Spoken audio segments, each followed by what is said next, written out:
In just a few minutes, I want to show you how to take this hazelnut crust and put it to work with a delicious cheesecake. It's a citrus honey cheesecake. Now, I want to talk about honey for just a moment. If you want to be a backyard farmer, one way you can do it is to keep bees. I've been living next to Larry for 8 years now. When Larry moved in, I did not know he would be bringing bees. I do feel like that I've benefited from Larry's bees being so close with my flowers and my vegetable garden, and an occasional sweet jar of honey doesn't hurt the situation either. And how long have you been keeping bees, Larry?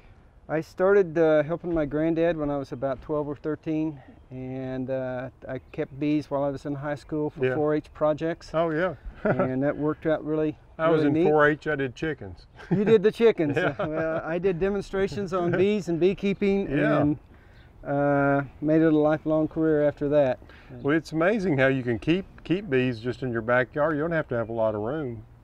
Neighbors don't mind them. They don't bark and they don't bite unless you're right in their way. Yeah. Well, let's take a look here. Let me get a hive tool.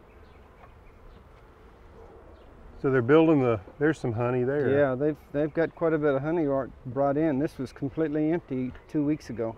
So on a hive of this size, or I should say a single hive, how much honey in a really good year how many pounds of honey would you produce? On a single hive like this? Yeah, and you know, I know you're going to save some for them to go through the winter with, so subtract that out of it. How much could a person harvest, Larry, and enjoy through the winter and the next year from a single hive? Easily 60 to 80 pounds of honey. Isn't that amazing? Still leave abundant supply for them to live on through the winter. Just fascinating. And there's the queen. Where? Oh, here she is, right here. Look, right there with the she has a little mark. white dot on her. See her? Well, I don't want to touch her. Larry, I sure have enjoyed it, and I appreciate you showing me your little backyard farm here. Thank you. Yeah. Keep up the good work. I've enjoyed it too. You're in a real sweet business.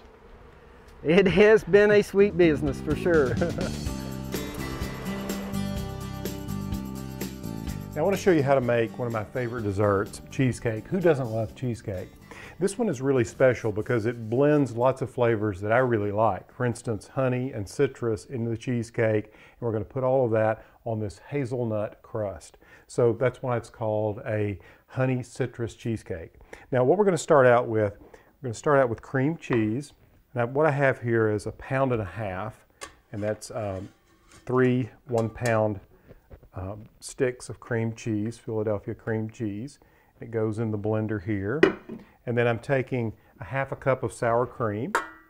It goes in. And I'm going to get that started. And while it's going, I'm going to add some honey. I kept the cream cheese at room temperature, so it'll be soft and it'll blend nicely with the sour cream. And now what I'm going to do is take this honey and fold it in. And there's 3/4 cups of honey. What you want to do is you want this to run long enough to where it's all smooth. You don't want any clumps.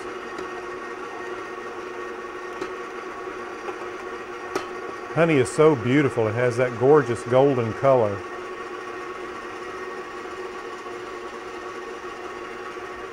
Now that's going to take a few minutes for all that to blend together.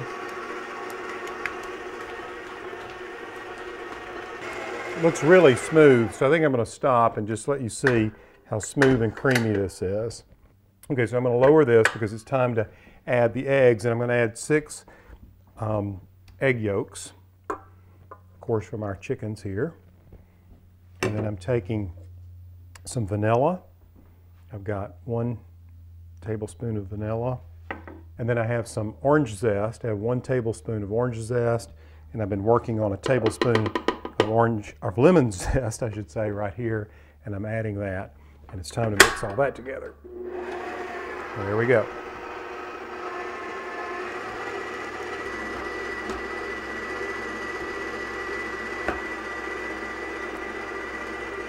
All right, that looks pretty good. Okay, now we want to take the egg whites, and I'm going to take these over here and we're going to make a meringue. And this will really give the cheesecake some lightness.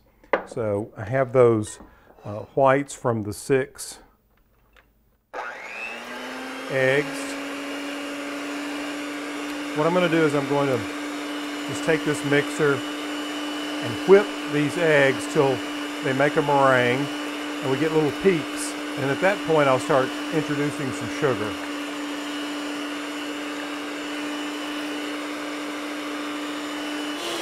Okay, you can kind of see that we've got some peaks occurring there, which is pretty good. We're ready to start adding the sugar, and I've got about 1/4 of a cup here. So I'm going to gradually gradually add the sugar.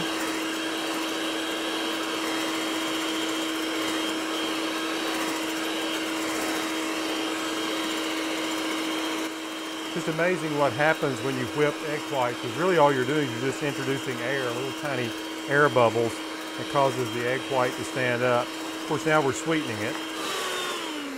Okay. Now what I want to do here is I want to introduce just a little bit of this at a time into this. Just doing it gradually, a little bit at a time.